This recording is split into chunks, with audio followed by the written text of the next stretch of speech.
All right, so this is the last chapter that we're saying is part of Unit 2. Really, human physiology is actually all one big unit according to the curriculum, but I like to split it into two. So this is the last section of Unit 2. We'll still be doing human physiology in Unit 3. We'll just do a couple more chapters there. So we are talking about the excretory system, and I just want to highlight this word again. Excretion and egestion are not the same thing. We are talking about your excretory system, which is getting rid of waste, but it's a different kind of waste than what your digestive system is getting rid of. So lesson 10 and 11, which are sort of a combination of yesterday and today, involve me giving you the article, the tau of P, us going over the diagrams that I gave you of the excretory system with the functions of all of the parts, and a little introduction to what the kidney itself does. So the first thing that you should write down, we labeled this diagram yesterday, so we're not going to do that again. But I would like to make sure everybody has written down the idea that your excretory system, which is that picture that we labeled yesterday, its job is to remove metabolic waste. This means from some sort of chemical reaction. If you think about what your digestive system is doing, it is removing waste that did not undergo a chemical reaction. It did not get digested. So what your digestive system is removing is a different kind of waste. So by definition, your excretory system removes metabolic waste. Now we've already talked about what the word metabolism means. I'll just remind you there's catabolism or anabolism. It would probably be a little more typical to see waste be the product of catabolism, like you've broken something down. But what you'll see as we talk about what your excretory system is doing is that part of the waste product that you are excreting is the result of things being put together. And so sometimes people think, oh, if I'm building something, why would I get rid of it? But that's part of excretion as well.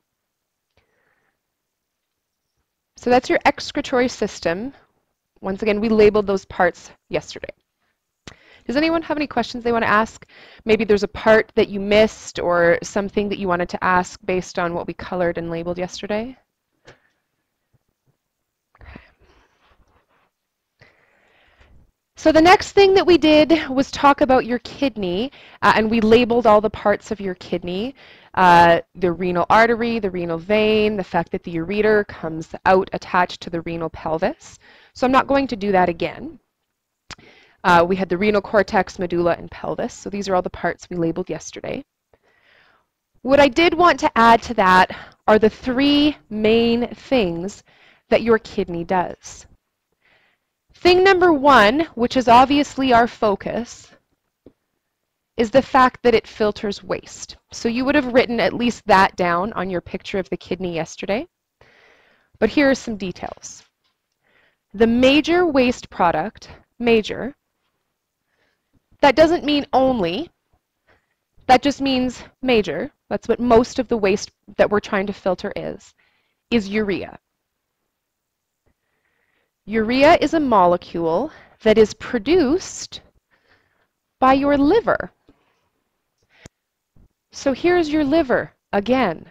It was part of the digestive system. It was part of how glucose and glycogen can get converted, so it's indirectly related to muscles because that's how your muscles get energy. It's part of your excretory system. Shockingly, it will be part of some of the other systems as well. Your liver has a role in many of the systems. Something like your liver would be a good thing to ask a written response question about because it plays a role in so many systems. So when we get to the end of physiology, you could expect to see something about your liver. Now the process is called deamination. deamination. And we'll go over what that is specifically in just a few minutes. It also does something with water. It regulates the water concentration of the blood. We can call it osmoregulation.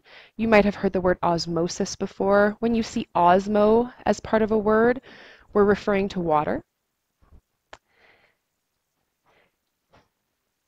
These 2 points, where it regulates water concentration and it maintains the acid-base balance, so we could call that the pH in our bodies, those are excellent examples of homeostasis. Water could be too high, water could be too low. pH could be too high, pH could be too low. And your kidneys help control the amount of water and the pH in your body. So they play a role in my good friend, homeostasis. So anytime you see the level of something being maintained, that would be an example of homeostasis. Now, to some degree, we could talk about filtering waste as homeostasis as well. Generally, you don't want any waste, so the condition would always be that waste is too high. There's not really a scenario where waste could be too low. No waste would be preferable. So since there's not a high and a low, I don't like to include that one as a great example of homeostasis. But filtering waste is getting your body back to its constant condition of no waste. Now we are going to focus on the filtering waste part first. It's the thing that we'll talk about in the most detail. So before we do that, does anyone have any questions that they want to ask about the functions of the kidney?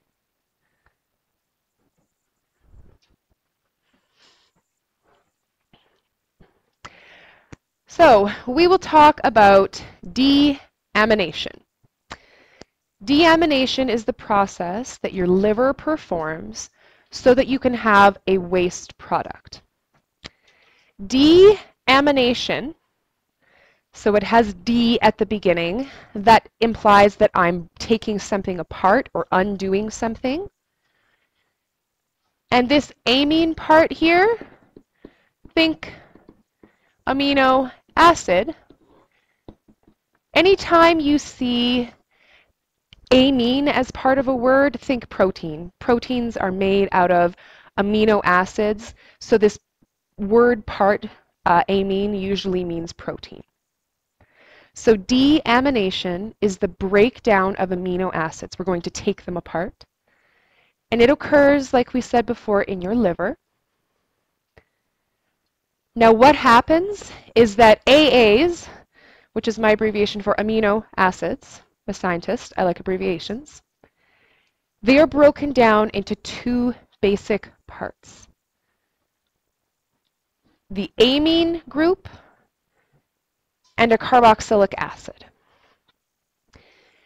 So if I look at a typical amino acid, and this would be the same picture that I showed you in like lesson 3 when we talked about proteins the first time. A typical amino acid looks like this. It has carbon in the center. On one side, it has some carbon and some oxygen. That would be the right side. That's the carboxyl side. The other side has nitrogen and some hydrogen. That is the amino side.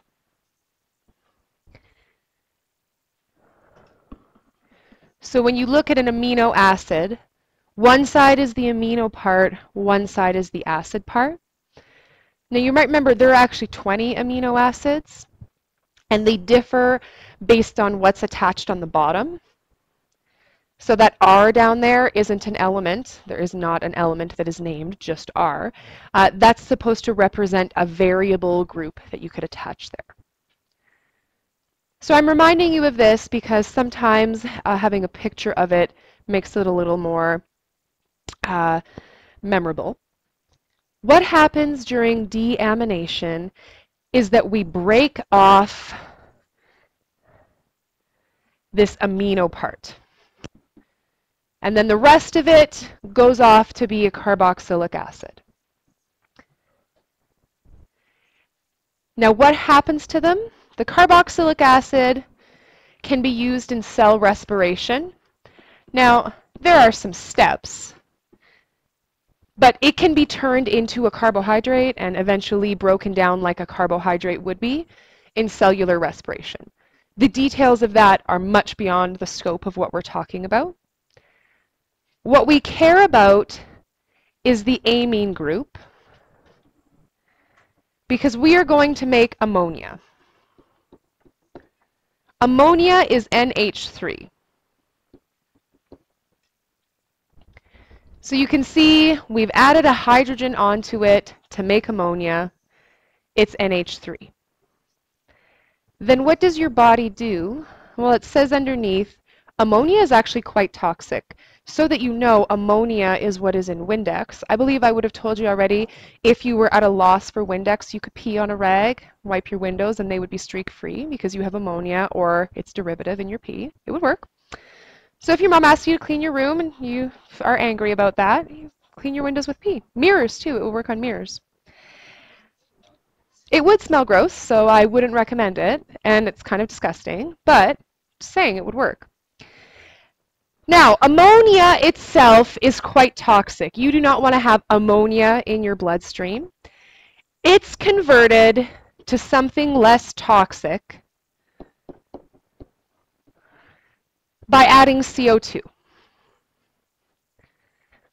So I take this ammonia, I add CO2. Where am I getting CO2? Conveniently, my body made it during cell respiration, so I have lots of it kicking around.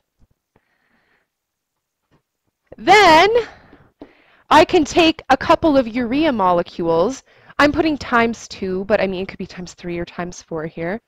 But we can combine some of these into a bigger compound, uric acid. So ammonia is what is getting produced, but your body converts it right away to urea by adding CO2. And frequently, more than one urea molecule will combine, and you'll get uric acid. What happens then is that your liver puts urea and uric acid into the blood, and the kidneys will filter those wastes out of the blood to produce urine.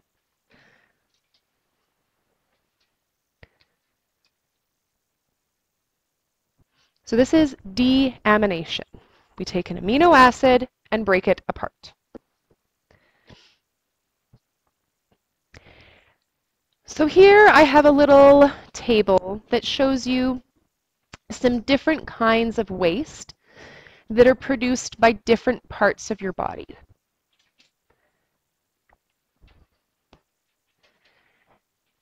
Notice that there are several organs that are getting rid of waste. First one is lungs. Your lungs get rid of carbon dioxide. They also get rid of water. And you might say, I thought water was important. It is. And so sometimes what happens is that to get rid of waste, things that you need go with it as well. So you need to replenish them.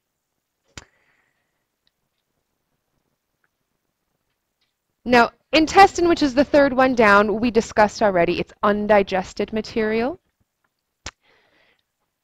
I want you to look at these two, your skin and your kidneys, and look at how it's the same stuff.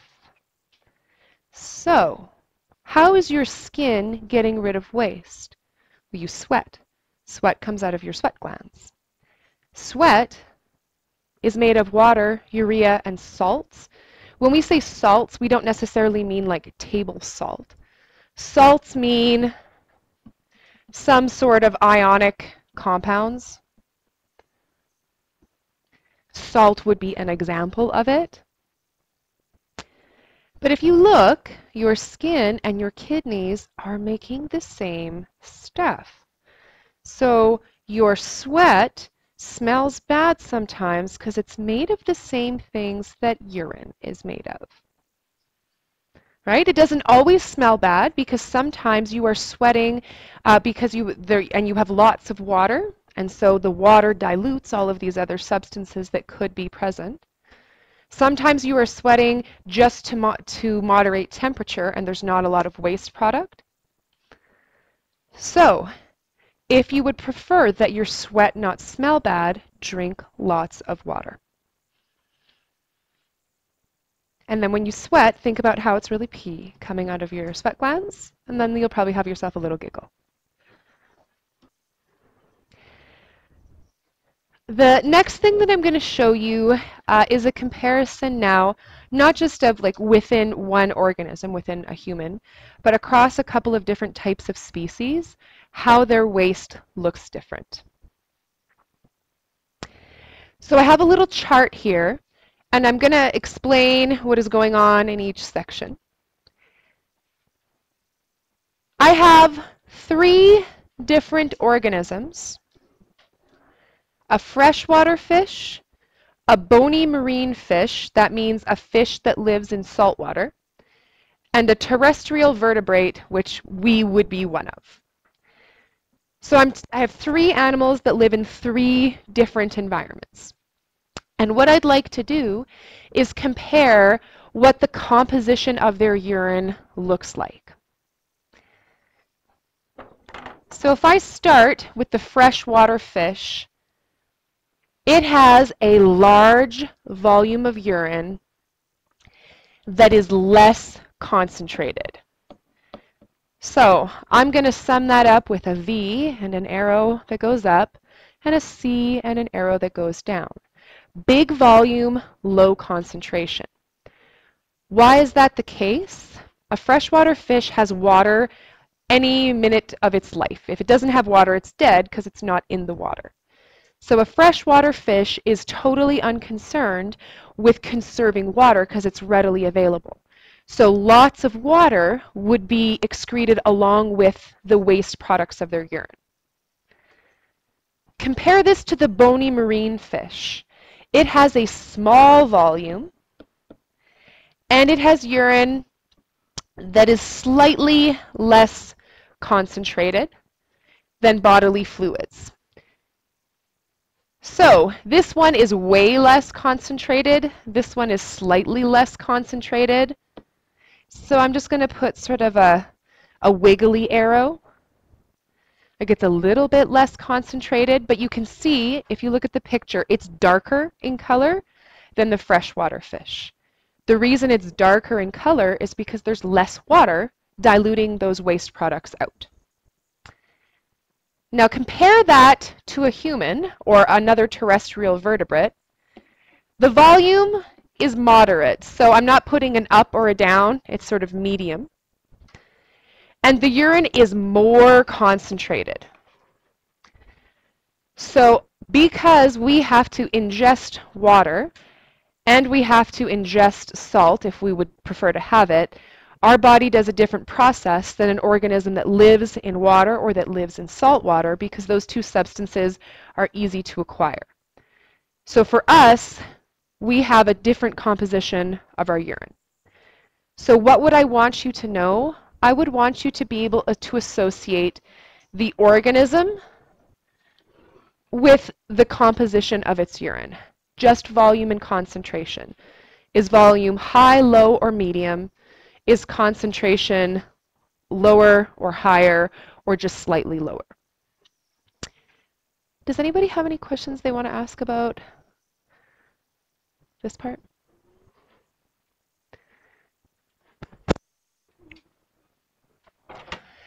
All right, so the third picture on your sheet of diagrams is the nephron. The nephron is the microscopic filtration unit that is found mostly in the cortex and a little bit in the medulla. And we'll talk about what that little bit is. Just like when we talked about your kidney or your excretory system, the first thing we're actually going to talk about isn't where urine is, it's where blood is, because blood is a vital part of this whole entire process. The first thing that we'll label is something called the afferent arteriole. Now, what is an arteriole? It's a small artery. You can have branches off of an artery that are called arterioles. The word afferent is also important. When you're talking about physiology and medical terminology, the word afferent means that it's coming towards something. You'll see down here the word efferent. That means it's coming away from it. It starts with an A. I like to think of it as the arriving arteriole. It's the arteriole that arrives at something. Now, what is the afferent arteriole? It is the arteriole that brings blood that has a pretty decent amount of oxygen and a pretty decent amount of waste to the glomerulus. And so you might ask me, okay, how would I know on a picture without arrows or without color which thing was the afferent arteriole? And to answer that, I would say you have to identify the glomerulus.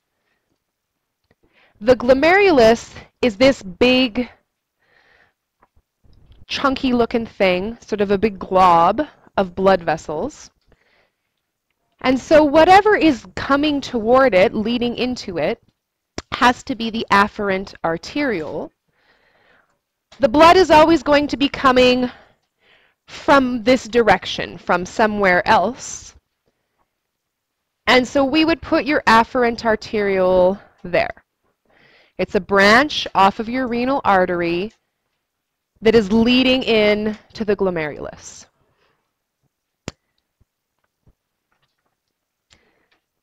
So you ask yourself, okay, now I see that big ball of blood vessels, so I've identified where it is so I can figure out the afferent arteriole. What is it? The glomerulus is the part that actually filters the blood. If we look at the glomerulus, it's not just sort of a ball of blood vessels randomly arranged. There are what we call fenestrated capillaries. Fenestrated capillaries. Now, you might not recognize that word. Some of you, though, I know can speak a little bit of French. And so I'm going to ask you, in this word here, especially the beginning, does anyone recognize maybe a French word in there? It's like something that you would see if you looked at the wall over here. Anyone know how to say window in French? Fenêtre is the word window in French. And since French is based off of Latin, as are another number of other Romance languages, this is where this word is coming from. Fenestrated capillaries, you can hear it has that beginning part that sounds like windows. These are basically little pores, little openings that allow stuff to pass through. A capillary is a small blood vessel. Capillaries are what are in between arteries and veins. So arteries don't just end and then there's a big pool of blood and then veins suck it up like a straw. It's a big continuous loop, and capillaries are the connection. Now, what does the glomerulus filter?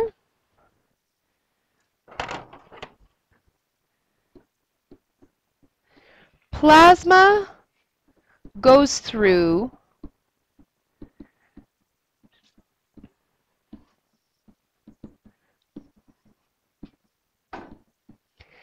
Plasma goes through. Plasma is the liquidy part of your blood. Your blood is mostly water, just like your body is mostly water. Plasma is the liquid part. So obviously the plasma can get through. RBC stands for red blood cells. There should not be blood in your urine, and if there is, this structure is probably damaged. So the glomerulus is the filter. Imagine, let's say, I'll tell you this because it happened to me, in my stand-up shower in my bathroom, there's like a little plastic cage that is over the drain, and my daughter likes to jump around when she's in the shower. She broke it. She cracked the little plastic filter. And so now, bigger things could fall down the drain in my shower, like a toothbrush and assorted other items, because the holes on my little drain filter are much larger, so it was broken. If the filter is broken, if the glomerulus is broken, things that shouldn't be in your urine because they're too big can get in. So RBC stands for red blood cells. Proteins would be the other thing. Normally, you do not see protein, full protein, in your urine. You would see the products of deamination, but if there are proteins in your urine, that means that something is wrong. Sometimes the reason that you would find proteins in your urine isn't because you have damage to your nephron, but maybe because there is a lot of pressure. Sometimes pregnant women, because there's so much pressure, sometimes you would find protein in the urine in someone in that scenario. But they're not supposed to get through.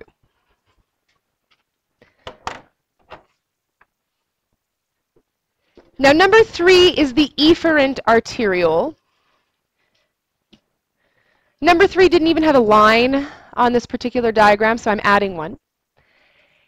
It's the artery that comes out of the glomerulus, and you'll notice that eventually the color starts fading away.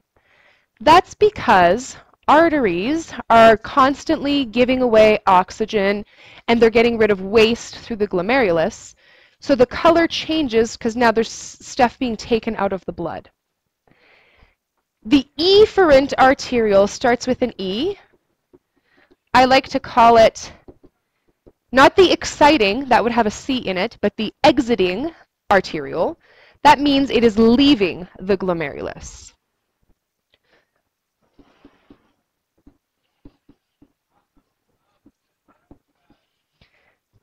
Now at this point, you might say, oh, well this blood should be totally clean. It should not have any waste in it. And I would caution that. It definitely has lower waste than the afferent arteriole, but there's no way that one quick filter got rid of everything. So the efferent arteriole, the one with an E, will have less waste, but we're not finished yet. There's still more that needs to happen. The last part is the capillary net, or the last part on this particular set of blood-related things. The capillary net covers the entire structure. So you'll see blood vessels wrapping around in front of and in behind these other tubes that are sitting there. This is the capillary net.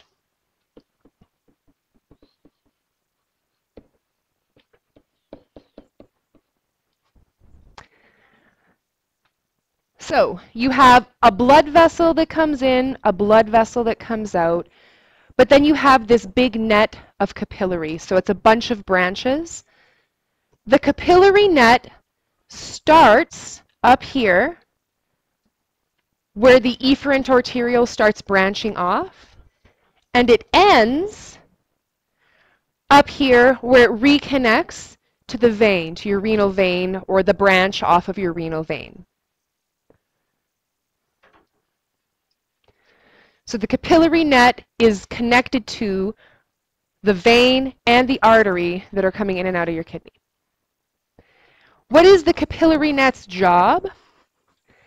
It surrounds the nephron, first of all. So it covers basically the entire structure of the nephron. It absorbs things.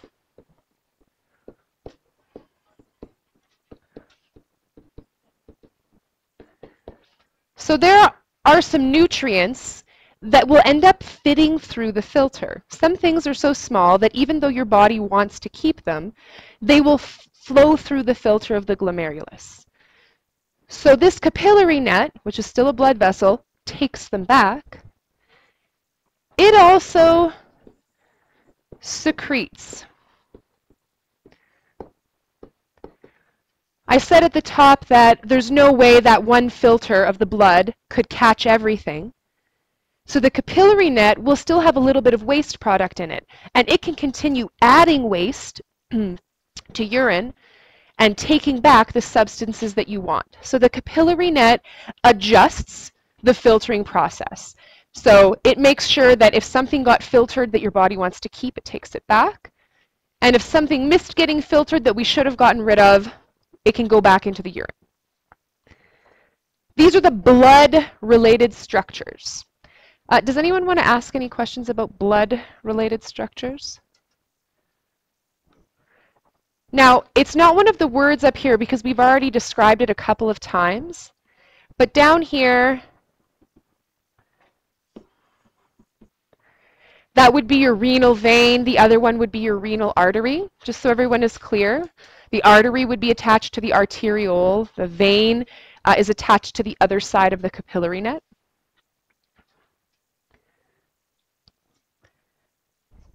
So on this same picture, we need to talk about the parts that make up the actual nephron, the actual tubes of your kidney, not just the blood vessels. So if we talk about your nephron, sometimes it's hard to see when you have the nephron and the blood vessels together what all the structures actually look like. So I'm going to show you on the picture where they are, and then I'm going to draw you a little simplified sketch of what each of the pieces look like. Bowman's capsule, I guess we'll make that number 5 on our list. Bowman's capsule is this little structure that goes around the glomerulus. So that would be our number 5. Its job is that it collects the filtrate from the glomerulus. Filtrate is the word for the stuff that got filtered. So whatever can fit through the fenestrated capillaries of the glomerulus will be collected in Bowman's capsule.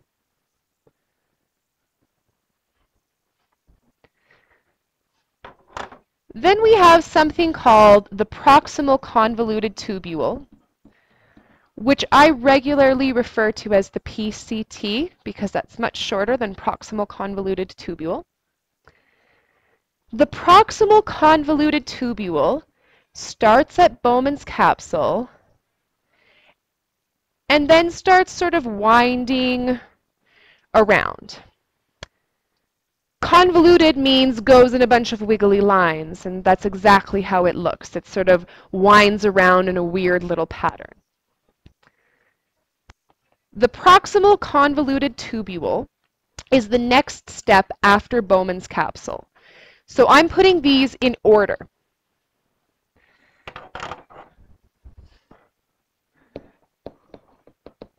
This is the first spot that we would really consider that we have the beginnings of urine. Once your blood has been filtered, that filtrate is going to become urine. So if I was going to ask you what is the path of urine, these pieces are the pieces that it goes through in order.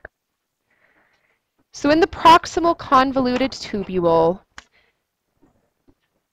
so we'll just say it's after Bowman's capsule, goes in this order. This is where we reabsorb ions, water, nutrients. So a lot of reabsorbing happens here.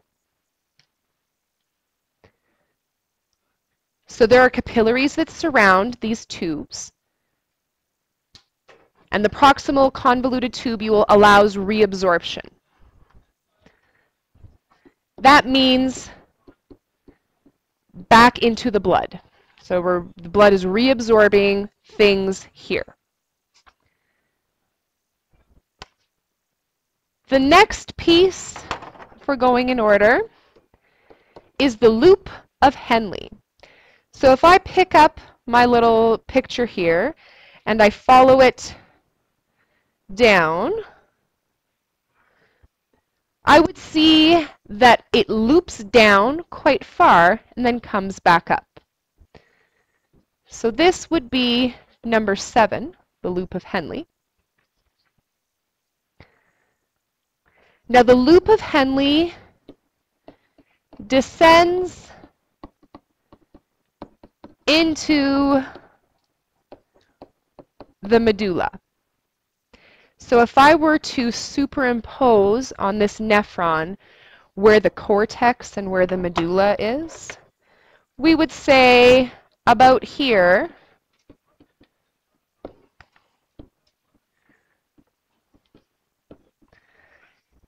that most of the nephron is in the cortex, but just the tip of the loop of Henle is in the medulla. So the part that dips down, that is dipping into the medulla of the kidney.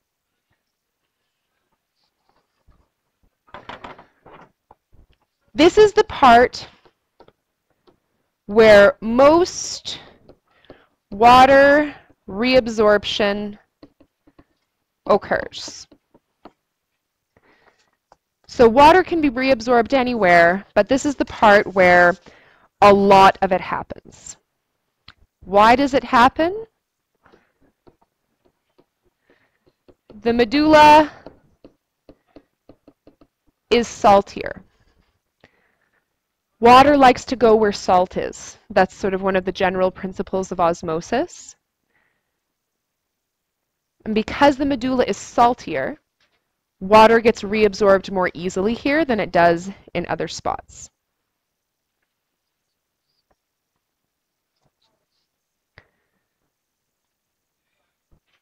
So that's the loop of Henle. After the loop of Henle, you have the distal convoluted tubule, or DCT.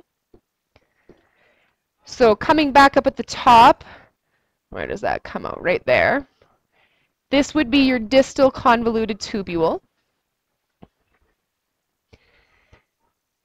And you can tell it's the distal convoluted tubule because it's attached to this other long tube on the side. The proximal tubule you can identify because it's attached to Bowman's capsule.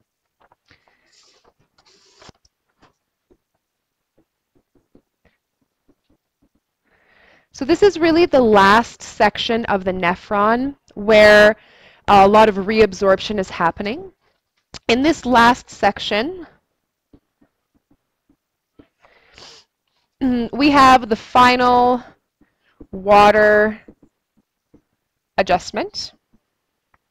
So water is being reabsorbed this whole entire time. It's being finished here.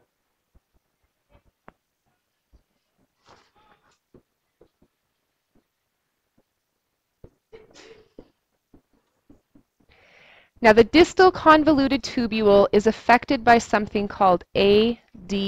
ADH is a hormone, and we'll talk in one of the next lessons about a couple of hormones that would be involved in this. But just so that you have it there, that tubule is affected by it.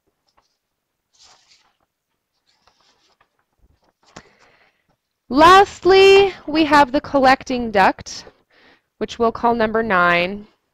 And that's this piece that's off on the side that looks like it has a bunch of branches sticking out. Now those pieces sticking out are not just empty tubes, they would lead to another nephron. So there would be many nephrons connected to one of these.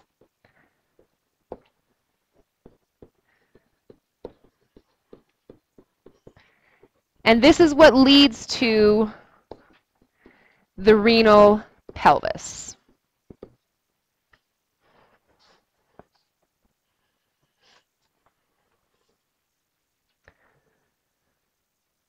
So these are the sections of the nephron.